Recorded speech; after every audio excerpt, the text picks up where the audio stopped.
नमस्कार, मैं हूं करमवीर और आप देख रहे हैं देश और दुनिया के ताजा तरीन घटनाक्रम पे आधारित हमारा रोजाना का कार्यक्रम देश दुनिया। हमारे साथ है वरिष्ठ पत्रकार अफरोज रिजवी सर। एक कैलाश गौतम की बहुत मशहूर पंक्तियां हैं कि भले डांट घर में तू बीवी की खाना, भले जैसे तैसे गिरस्ती चलाना, भले जाके जंगल में धूनी रमाना, मगर मेरे बेटे कचहरी कचहरी ना ना। जाना।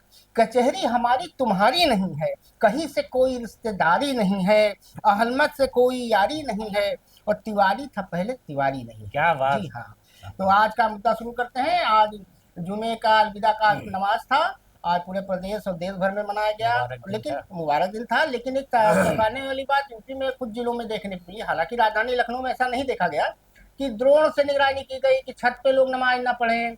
जो काली पट्टी बांध के वक्फ बिल संशोधन के लिए जा रहे थे, उनको मेरठ में पुलिस वालों ने रोक के उनसे पट्टी भी खुलवाई।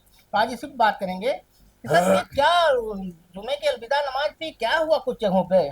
देखिए, ऐसा है कि मुसलमान जो है, मुस्लिम तबका वो बहुत ही जी कमज़ोर, गरीब और उससे मतलब आर्थिक तंगी से जूझता जी वाला तबका है। जी तो जो ये नमाज होती है, तो नमाज में लोग काम छोड़ के आते हैं। जी।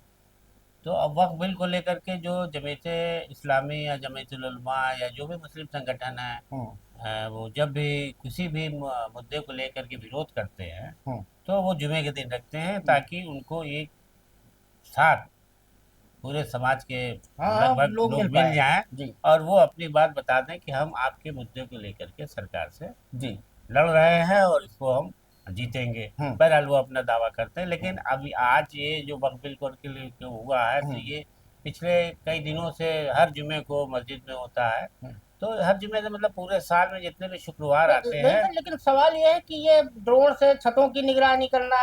मेरठ में एक ये आदेश निकला देखिए, कि ये जानबूझ के दंगे को दावत देना। ये पासपोर्ट जब्त जान कर लिया जाएगा, इसका क्या। ये जानबूझ करके इस तरीके की बात करो कि आदमी बिला वजह चिढ़ जाए। हम्म आप क्यों बिल्ला उतरवा रहे थे उससे? अगर शांतिपूर्ण हो रहा है, हम्म। तमाम बिजली कर्मचारी और और वो अब विरोध प्रदर्शन करने का भी परिवहन हमारा अधिकार कर्मचारी नहीं है। जो भी होता, बिल्ला लगाएंगे, विरोध करेंगे, मुंह को पट्टी बांधेंगे, तो इसमें क्या जा रहा है? हम्म। बहरहाल अब प्रशासन है भाई, वो अपने हिसाब से शांति व्यवस्था बनाए रखने में अपने हाँ, सब सारे वो कायदे से उपाय निपट गया। करता है, लेकिन फिर भी बहरहाल मुसलमानों ने हम्म अपना शांति का परिचय दिया। अपना वो उन्होंने ऐसा कुछ नहीं किया। हम्म और मैं भी जिस मस्जिद में नमाज पढ़ने गया था, वहाँ तो कोई पुलिस नहीं थी, नहीं कोई हम्म बिल्ला लगाया था, कुछ नहीं था। हम्म।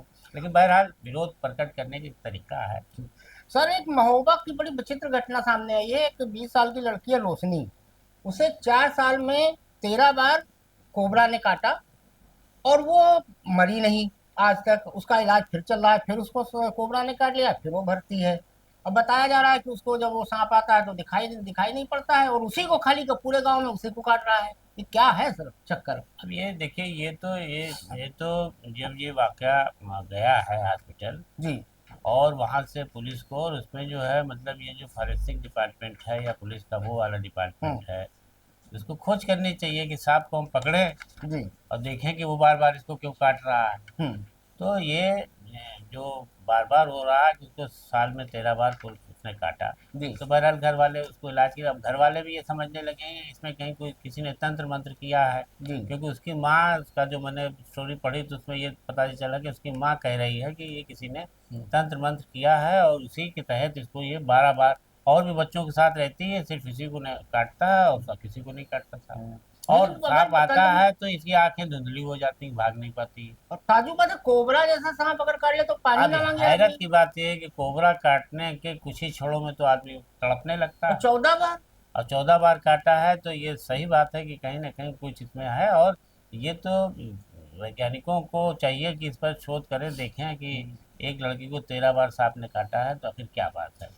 सर, सुप्रीम कोर्ट में जस्टिस यशवंत वर्मा के खिलाफ एफआईआर दर्ज करने की एक याचिका मैथ्यू जे नेगुपरा ने दायर की थी, जिस पर जस्टिस अभय ओक की 2 सदस्यीय बेंच ने आज उसको खारिज कर दिया। और आज ही एक चीज और हुआ, केंद्र सरकार ने जस्टिस वर्मा को इलाहाबाद हाईकोर्ट भेजने की मंजूरी दे दी है। इलाहाबाद हाईकोर्ट में एक अलग तमाशा चल रहा है कि यहाँ आने नहीं देंगे, डंपिंग यार्ड नहीं है। एक नया टाइम्स ऑफ इंडिया में आज फिर धनंजय महापात्रा ने आर्टिकल लिखा कि एक महिला भी थी उस दिन रात में जब आग लगी थी।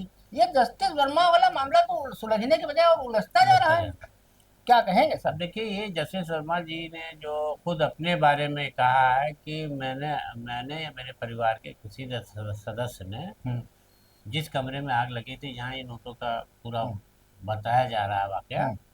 तो हम लोगों ने नोट नहीं रखा, हाँ, कभी गए ही नहीं उतना गए नहीं है। हम्म, तो अब उनकी इस बात में कितना दम है और इस पर क्यों नहीं जांच की जा रही है कि आपने नहीं रखा था तो कौन आदमी आके रख गया। हम्म, तो ये तो गृह विभाग का और उसका की ड्यूटी है कि वो हम्म, इतने बड़े मतलब जज के घर के निगरानी के लिए वो मामूली सुरक्षा व्यवस्था तो होती नहीं है, हम्म, उन लोगों को वो सब इंट्रोगेट करे। और जैसा कि ये भी अभी चल रहा है कि कोई महिला का नाम आ गया है कि कोई महिला वहां पर रात में गई थी रात में गई कार थी से ही। और सुरक्षा कर्मियों से बात कर रही थी। हम्म, तो ये डाउट क्रिएट किया जा रहा है या हो भी रहा है कि हम्म, वो महिला क्यों आई थी, क्या आई थी। हम्म, लेकिन ये इस्टेब्लिश नहीं कर सकता कोई कि उसने लाके पैसा रख दिया। लेकिन जिस तरह से जस्टिस वर्मा कह रहे हम्म, हैं, उस तरह से इस बात की जांच होनी चाहिए हम्म, और खुद केंद्रीय गृह मंत्री को इसमें इंटरेस्ट लेकर के जांच कराना चाहिए कि इतनी भारी सिक्योरिटी वहां लगी हुई थी, हम्म। वो क्या कर रही थी। सर, बीते मंगलवार को US commission on international religious freedom ने एक रिपोर्ट जारी की। इसमें बताया गया कि भारत में धार्मिक स्वतंत्रता की स्थिति लगातार खराब हो रही है, और ये कहते हुए राह पर प्रतिबंध लगाने की बात कही कि सर हम विश्वगुरु हैं, हमारा तो डंका लंका पता नहीं क्या क्या बचता था, ये हो क्या रहा है? मोदी जी कहे नहीं इसका मुंह तोड़ जवाब दे रहे हैं भाई। देखिए, अब जब जा से रहे हैं अब फिर वो श्रीलंका और थाईलैंड जा रहे हैं घूमने। वो तो महीना कोई जाते नहीं जब घूमने न जाए। वो वाकया जो हुआ कनाडा में खालिस्तान को लेकर के नारेबाजी और ये सब, जी। और फिर उसके बाद जो है उसके बाद से कनाडा में जो देखा जाने लगा हम्म, कि यहाँ पर जो है इराक के लोग पूरी तरीके से इस पर निगाह रख रहे हैं। हम्म। हाँ, और कनाडा सरकार भारत वाले के में लोग भी ये रा कनाडा का नाम आया। सरकार में, तो उसमें जो इनकाउंटर, अरे वो मारा गया पन्नू, हम्म, वो जो उसका तथाकथित वो हम्म, था हम्म। खालिस्तानी लीडर जी। बता करके उसको हम्म, उसको मारा गया। लेकिन वहाँ की कनाडा गवर्नमेंट ने कहा कि नहीं, इसका इनकाउंटर मरवाया गया है। हाँ, उरा का हाथ है हाँ तो हाँ। बताया था और विकास कथित यादव तौर पे। नाम के किसी लड़के के याद नाम भी हम्म, आया था और कहा हम्म, गया था कि वो सरकारी कर्मचारी है, उसके द्वारा ये कराया गया। हम्म। तो अब ये कि उसमें ये रा का भी बताया गया था कि हाँ, रा ने ये गुरपंथ कराया है। सिंह पन्नू की हाँ, कथित तो तब से हत्या करने अमेरिका के में भी प्रयास ये में। बेचैनी है कि जो है वो हम्म, इस तरीके से जो आर्थिक वो धार्मिक स्वतंत्रता है उस पर ये हम्म, सरकार का जो रुख इस तरीके का है। हम्म, तो उसलिए वो एक प्रस्ताव के तौर पर राय को कहा है हम्म। इसने। सर, गुजरात हाईकोर्ट जुडिशरी पे वैसे भी इस समय बहुत सारे सवाल उठ ही रहे हैं। गुजरात हाईकोर्ट का तो भगवान ही मालिक है। जैसे राहुल गांधी को उन्होंने मैक्सिमम 2 साल की सजा दे दी थी, तो सुप्रीम कोर्ट ने फटकार लगाई थी। मार उन्होंने गीता ज्ञान लिखा था गुजरात हाई कोर्ट के जज ने, उस पर सुप्रीम कोर्ट ने फटकार लगाई थी। अब एक ताजा मामला और पता चला कि एक राज्यसभा सांसद है इमरान प्रताप गढ़ी, उनके खिलाफ एक वीडियो स्पीच के लिए एफआईआर हुई थी गुजरात में, हम्म, और गुजरात हाई कोर्ट ने उसे रद्द करने से मना कर दिया था। हम्म, अब वो मामला पहुंचा सुप्रीम कोर्ट, तो हम्म, सुप्रीम कोर्ट ने फिर गुजरात हाई कोर्ट को फटकार लगाई और गुजरात सरकार को फटकार लगाई और मामला रद्द कर दिया एफआईआर। हम्म। क्या हो रहा है सर गुजरात में? आप देखिए, इमरान प्रतापगढ़ी कांग्रेस के नेता है और वो भी कोई पुराने जनजाति नेता है नहीं। हम्म, वो तो उनको ला करके जो है बना हम्म, दिया गया हम्म, राज्यसभा में मेंबर। हम्म, अब इमरान प्रताप बड़े शायर आदमी हैं, हम्म। शायरी करते हैं। और वो 46 सेकंड का वीडियो जो हाँ, हाथ अब हिला रहे हैं व्यंग्यात्मक शैली में बहुत सारी कविताएं हम्म, तमाम कवि शायर पढ़ते हैं। हम्म, तो उसमें कहीं ना कहीं से कुछ बातें ऐसी हो जाती हैं जिसको आदमी कह देता है सर उन्होंने भड़काऊ भड़काऊ गीत गाया। हम्म, तो किसी पार्टी में गए थे गुजरात में वो, हम्म। तो वहाँ उन्होंने एक गीत गाया जिसको कहा जा रहा है कि भड़काऊ है हाँ, धार्मिक और ये भावनाओं को गाना ठेस। धार्मिक भावनाओं को ठेस पहुंचाने वाला है, तो इस पर इनके खिलाफ एफआईआर करा दी गई है। हम्म। लेकिन ये देखिए, ये कोई बात नहीं है। अब अभिव्यक्ति की आजादी को अभिव्यक्ति, कुरान कामना है आप कोई आप बात। देखिए जब मस्जिद के सामने जो हो रही नारेबाजी, हम्म, जुलूस निकल रहा है, हम्म, नारेबाजी हो रही है, झंडा तोड़ा जा रहा है ऐसा पिछले हम्म, दिनों तमाम हुआ। संभल में हुआ। अच्छा भाई, आप भी पढ़ते हैं अपना, वो भी पढ़ते हैं अपना, तो ठीक है, धार्मिक ग्रंथ है, पढ़िए, उसमें कोई बुराई की बात नहीं है। अब उसको कह दिया जाए कि साहब आप भड़का रहे हैं हम्म, मस्जिद से, या ये बाहर बैठ करके कोई और पाठ कर रहा है और कहा जाए कि आप आए हैं आपको भड़काने की, जाके दंगा हो जाए। तो इस तरीके की चीज़ें जो है होती तो रहती है, लेकिन बहरहाल अब उसका जो सियासी लाभ उठाने वाले हैं वही ये सब कर हाँ, अभी परसों केंद्रीय मंत्री हैं और एनडीए के घटक दल के अध्यक्ष हैं जयंत चौधरी, उन्होंने एक ट्वीट किया था। ओरियन 1984 एक किताब है, जॉर्ज कर समथिंग है, 1903 में वो जिन्होंने किताब लिखी है वो पैदा ही हिंदुस्तान के मोतिहारी में हुए थे, बिहार में। और 1922 से 27 तक वो पुलिस में थे, पुलिस की नौकरी में छोड़ के फिर किताब उताब लिखना शुरू किया था, 2-3 किताबें उनकी बड़ी मशहूर हैं। तो ये स्थिति देश में चल रही है। सर एक मुद्दा है बहुत मजेदार, हमारे एक केंद्रीय मंत्री हैं, हमेशा चर्चा में रहते हैं, अच्छी चीजों के लिए रहते हैं, नितिन गडकरी जी। हम्म। तो कांग्रेस के समर्थन से राजस्थान से एक एमपी चुने गए हैं, हनुमान प्रसाद बेनीवाल। तो उनके 10 साल के लड़के का बर्थडे था, तो गडकरी जी भी गए थे, उसमें कई लोग गए थे, कई बड़े धुरंधर लोग गए थे, जैसे जयंत चौधरी गए थे, गिरिराज सिंह गए थे, चिराग पासवान गए थे, ये लोग गए थे। तो हाँ, नितिन गडकरी ने एक बड़ा अजीबो गरीब का हंसी मजाक वाला बयान दिया। उन्होंने कहा बेटा कुछ भी बनना लेकिन नेता मत बनना। ये बड़ा ट्रेंड कर रहा है ये वीडियो, क्या कहेंगे सर? अब देखिए, गडकरी जी बड़े लीडर हैं, हम्म। भारतीय जनता पार्टी के राष्ट्रीय अध्यक्ष भी रहे हैं। हम्म। और जब राजनीति थे तो यहाँ आए थे यूपी में हम्म। बीजेपी के प्रोग्राम में। हम्म। तो उस वक्त मैंने उनको काफ़ी करीब से हम्म। देखा सुना हम्म। उनको। तो मुझे लगा कि बहुत ही खुशमिजाज और हंसमुख आदमी है वो। कोई बात है बेबाकी से करते हैं वो। हम्म। जैसे कि उनके बारे में मशहूर लोग अपने क्षेत्र में जाते हैं जी। तो वो ये कहते हैं मुसलमानों से कि मैं सबका काम करूँगा, वो करते भी हैं। और करते हैं। आप वोट दो ना दो, मैं आपका भी काम हम्म। करूँगा, इनका भी करूँगा। अब लेकिन ये उनके बारे में है कि तो कभी कभी मोदी जी के लिए मुसीबत भी पैदा कर देते हाँ, हैं बोल के कुछ। अब उनके साथ ये है कि जब वो राष्ट्रीय अध्यक्ष थे तो मोदी जी की एक फोटो थी जिसमें मोदी जी पीछे खड़े थे। भाई मोदी जी तब उतने बड़े लीडर तो थे नहीं। हम्म। अब तब से जो है मतलब ये कहीं ना कहीं गडकरी जी को लगता है हम्म। कि हम तो सीनियर थे, अब हम्म। मोदी जी बन गए हम्म। प्रधानमंत्री, हम्म। तो अब उनको प्रोटोकॉल में आना पड़ता है। हम्म। तो बहुत सारी उनको पीड़ा होती होगी, हम्म। गडकरी जी को बहुत सारे मामलों में उनको जो है राजनाथ सिंह जी को तो नहीं होती है, वो तो पीछे ही खड़े नहीं, रहते हैं। राजनाथ जी जानते हैं कि अगर हमने ये भी छोड़ा तो इसके पास हमें कोई पड़ाव नहीं। हाँ, एक वीडियो उनका खूब वायरल होता है, एक बार वो माला मोदी जी को पहना जा रहा था, उसमें घुस गए थे, फिर बाद में देखे खाली मोदी जी है, तो निकाल लिया था सब उन्होंने। राजनाथ जी इसमें एक्सपर्ट भी खैर माने जाते हैं। हाँ। एक सर मामला है कि योगी जी के नक्शे कदम पे आउट प्रदेश तो चल ही रहे थे, हरियाणा में नायब सैनी जी ने क्या किया कि ईद की छुट्टी कैंसिल कर दी है। अब इससे मार विपक्षी दल कोहराम मचा रहे हैं, कह रहे हैं कि ये तो गलत हुआ। वहां की सरकार का कहना है वो क्लोजिंग है इसलिए अब वैकल्पिक छुट्टी कर दी गई है।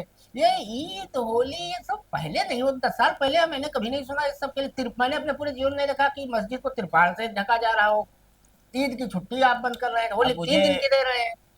जी क्या कहेंगे आप?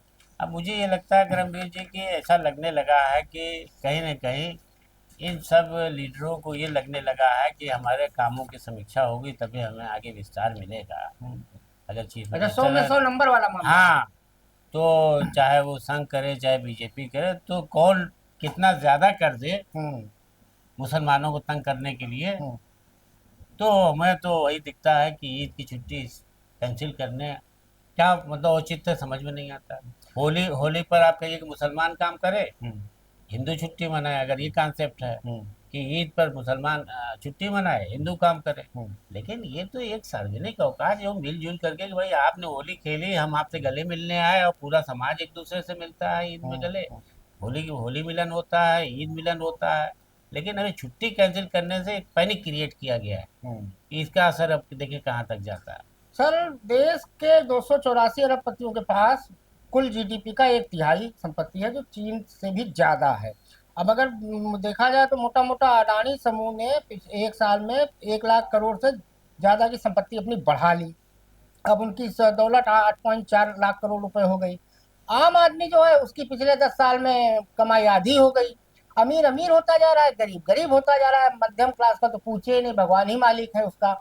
अब मोदी जी कहते हैं सबका साथ सबका विकास, 80 करोड़ लोग 5 किलो राशन पे जिंदा है, हम्म। कहीं 2,500 लोग लाडली बहना के नाम पे लोग जिंदा है। एक हो क्या रहा है देश में सर? अब देखिए, देश की आर्थिक स्थिति आपको मालूम है कि लोगों को 2,000 रुपये और 5 किलो के हिसाब से राशन जो मिल जाता है, जी। तो उसमें तमाम मीडिया वालों ने भी सर्वे किया, लोगों से पूछा कि सिर्फ आपको गल्ला ही चाहिए, हम्म। नौकरी नहीं चाहिए। हम्म। तो लोगों ने जो महंगाई हुई ये हुई तमाम तरह का किया गया, तो लोगों के जो जवाब थे वो अजीब और गरीब हम्म। थे हम्म। कि साहब हमको 2,000 रुपया भी मिल जाता है और वो भी मिल जाता है, अगर महंगाई हुई भी तो हमको तो पैसा मिल रहा है, हम उसी से खरीद रहे हैं। यानी वो ये मतलब मीडिया के लोग इस बात को हैरान थे कि आगे नहीं बढ़ना चाह रहे हैं, सिर्फ हम्म जिंदा रहने के लिए खाना चाहते हैं। हम्म तो आज यही वजह है कि गरीब गरीब होता जा रहा है हम्म और रईस रईस होता जा रहा है। हम्म जिसके पास पैसा है वो पैसे से पैसा कमाता चला जा रहा है हम्म और इन्हीं गरीबों से टैक्स के जरिए कमा रहा है, इन्हीं हम्म। से चोरी टैक्स चोरी के जरिए वो माला माल हाँ, हो बड़े आदमी का तो राइट ऑफ हो जाता है, राइट जो ऑफ, हाँ उसका लोन है। राइट ऑफ भी कर देंगे, हाँ टैक्स माफ को वो कर देंगे, कर्ज माफ कर देंगे। हाँ, एक सर मामला लोकसभा में निर्मला सीतारमण ने जो आयकर नया बिल आया है उसका बचाव करते हुए दिया, और बड़ा अजीबोगरीब बयान है उसमें। तो उनको हमें लगता है जो कानूनविद होंगे उनको ज्यादा भले पता होगा कि उनको तो जेल भेज देना चाहिए। उन्होंने कहा कि 250 करोड़ रुपया हमने व्हाट्सएप में जो के जरिए उसमें इंक्रिप्ट करके पता किया कि लोग चोरी कर रहे हैं, 250 करोड़ रुपया हमने निकाला। 90 करोड़ रुपया क्रिप्टो करेंसी से, यानी अब निजता तो रही नहीं। अगर हमारा व्हाट्सएप को निर्मला सीतारमण देख रही है, हमारा ईमेल देख रही है, भाई आदमी निजता भी कोई चीज होती है। घर में भी आदमी कुछ चीजें अपने बच्चों से परिवार से बचा के रखता है, अपने बेडरूम में तो कतई नहीं चाहता है। तो ये मतलब ये तो हमारा जो निजता हमारी मौलिक अधिकार है, और वो खुलेआम संसद में कह रही है। पूरा विपक्ष और राहुल गांधी पता नहीं क्या कर रहे हैं। अब यही है, देखिए यही बात है जो मोदी जी और बीजेपी वाले कहते हैं कि सबका साथ, सबका विकास, सबका अ, प्रयास और पता प्रयास नहीं और क्या क्या क्या। क्या कहते हैं। हम्म तो क्या ये अब कोई आदमी थोड़ा सा पैसा घर में भी नहीं रख सकता? हम्म। आप हर तरीके का हथकंडा अपना करके उसका पैसा बाहर नहीं, निकलवाना चाह व्हाट्सएप रहे में घुस के मान लीजिए हम आपसे व्हाट्सएप लिख के भेजें कि सर हमको 10,000 रुपए जरूरत है, हैं। दे दीजिए। अब वो निर्मला सीतारमण तो हमारे ऊपर छापा कर देंगी। वही कह रहे हैं कि अगर आदमी अब पढ़ नहीं, के। आज के हालात में आदमी, छोटा आदमी तो 4,000, बड़ा आदमी 10-20 हजार, उससे बड़ा आदमी 50,000, लाख, 1.5 लाख, हम्म 5 लाख, 10 लाख, हम्म। इतना पैसा घर में हाँ, रखता वो है। जस्टिस वर्मा के यहाँ तो देखिए नोटों का बोरे पूरा। हाँ, वहाँ तो 15 करोड़ मिल गया। हाँ। अच्छा सर, एक मामला और है कि भारतीय बैंकों ने पिछले 10 साल में 16.35 लाख करोड़ रुपया राइट ऑफ किया। और ये कौन है? मोदी जी के मित्र हैं, मेहुल भाई है, नीरव भाई है, माल्या भाई है।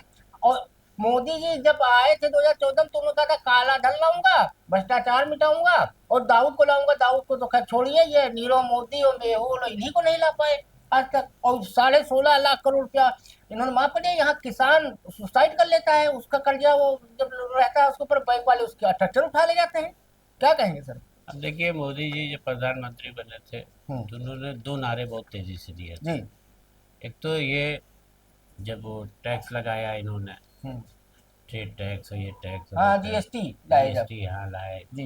कि देना चाहिए, भारतीयता इसी में है, आप हम्म देश से गद्दारी मत करिए, हम्म वफादार रहिए, हम्म देश तभी चलेगा जब हम्म पैसा मिलेगा। हम्म और उन्होंने उस वक्त जब ये किया हम्म काले धन को लेकर के, काला धन अब लाएंगे और काले धन को अब ये टैक्स जीएसटी के जरिए निकालेंगे हम्म। और टैक्स चोरी नहीं होने स्विस देंगे। बैंक में तो और बढ़ हाँ, गया तो भारत का उन्होंने काला एक धन। नारा और दे दिया था। हम्म अभी तो यही है, अभी मैं तो इसके पास जो है दो दो तीन तीन मकान है, हम्म प्रॉपर्टी उसकी जांच कराऊंगा। हम्म। तो जब ये उन्होंने नारा लगाया तो अचानक सन्नाटा खिंच गया कि इसमें तो बीजेपी के बड़े बड़े लीडर हाँ, फंस जाएंगे, नोटबंदी की। बड़े बड़े वो उसमें भी बिल्डर यही फंस दावा किया जाएंगे। था। हाँ, नोटबंदी में भी उन्होंने ये दावा किया उसमें था। हमको याद है, एक एंकर है गोदी मीडिया की, वो श्वेता सिंह, हाँ वो बता रही थी, और सुधीर चौधरी तिहाड़ी बता रहा था कि नोट में चिप लगा हुआ है। अरे क्या क्या ये चला ऐसे रहे ऐसे थे। मूर्खतापूर्ण बातें बताई थी। उस वक्त तो बहुत चल रहा था, उस वक्त जो उससे वो लोग बात कह नहीं हाँ पता चला। हाँ। और वो अगर चिप लगा था तो जस्टिस वर्मा के यहाँ वो नोटवा जल गया, काहे नहीं सोचा? है तुम ना कि बता रही है रुपया कि चिप कहाँ जा रहा है, चिप बता चिप देगा। बता देता। हाँ। वो बेकार में वो 3-3 जजों की कमेटी बनाए सुप्रीम तो कोर्ट, वो देखिए, चिप से पता अब कर ले। इसमें सीतारमन ये भी कह रही हैं जी। कि किसी के कर्ज माफ नहीं किए जाते बल्कि उसकी जिम्मेदारी हम्म बढ़ जाती है, बनी रहती है। हम्म यानी उससे वसूली की कार्रवाई बैंक करते रहते हैं। हम्म अरे ये फेस सेविंग के लिए कर रही है, हम्म। कहाँ हाँ, करते रहते हैं? भाग गए, कोई किसी को ला पाया तब? हैं? नीरव मोदी, तो मेहुल आपने ऐलान चोकसी, क्यों किया टैक्स? ललित मोदी। टैक्स माफी का क्या मतलब है? माफ करना क्या मतलब राइट अप का मतलब क्या है? राइट हुआ? ऑफ का मतलब ये वो खत्म। हम्म आप अगर उसको सहूलत दे रही हैं कि इतने दिन के बाद हम आपसे फिर पसंद, लेकिन उसमें वो कह रही हैं कि नहीं, ये वसूली की कार्रवाई बैंक जो है हम्म। करता रहता है, उससे वो चर्चा में बना रहता है। ये तो मुझे नहीं समझ में आता कि बहरहाल फाइनेंस मिनिस्टर है, क्या सोच के क्या उन्होंने ये बयान दिया है। तो बहरहाल आज एक नया चीज भी हुआ। अब हिंदू राष्ट्र खाली भारत नहीं बनेगा भैया, नेपाल भी बनने जा रहा है। वहाँ प्रदर्शन चालू हो गया कि नेपाल को हिंदू राष्ट्र घोषित किया जाए, वहाँ राजा बनेंगे। उसमें बताया जा रहा है कि भारत का हाथ है। दूसरा ये काम आज हमारे मुख्यमंत्री उत्तर प्रदेश के योगी आदित्यनाथ जी ने बहुत बढ़िया किया, उनको दिल से हाँ सलाम। भाई बधाई। आज वो लोक बंधु अस्पताल गए थे, जो बच्चे खाना खा के जहरीला नहीं, चीफ मिनिस्टर ने बहुत बड़ा काम और किया, बहुत वो बड़ा। भर्ती थे, उसमें से 4 की दुखद मृत्यु भी हो गई थी। आज मुख्यमंत्री खुद गए, और चाहे वो हिंदू का नहीं, बच्चा हो बहुत या सराहनीय, मुसलमान रहा बहुत हो, सराहनीय। अब वो एक देखिए, एक बच्चे से जाके मिले, नहीं अब खाना आप ये खाया कि नहीं जी, क्या देखिए कहेंगे कि इस पे? जल्दी कोई मंत्री जाता नहीं है, अधिकारी नहीं मुख्यमंत्री जाते हैं। गए, हाँ। और और एक एक हेल्थ से हेल्थ मिले। मिनिस्टर का तो मैंने अभी तक सुना भी नहीं, नहीं, कैसे बाद में वो डिप्टी सीएम गए, हमें लग रहा है बन नहीं रही है मुख्यमंत्री हाँ, मुख्यमंत्री, लेकिन लेकिन मुख्यमंत्री जी ने अच्छा चीफ काम किया। मिनिस्टर के जाना। बहुत बढ़िया। तो आज के लिए इतना ही। आपके कुछ सुझाव हो जरूर कमेंट बॉक्स में लिखिए। धन्यवाद।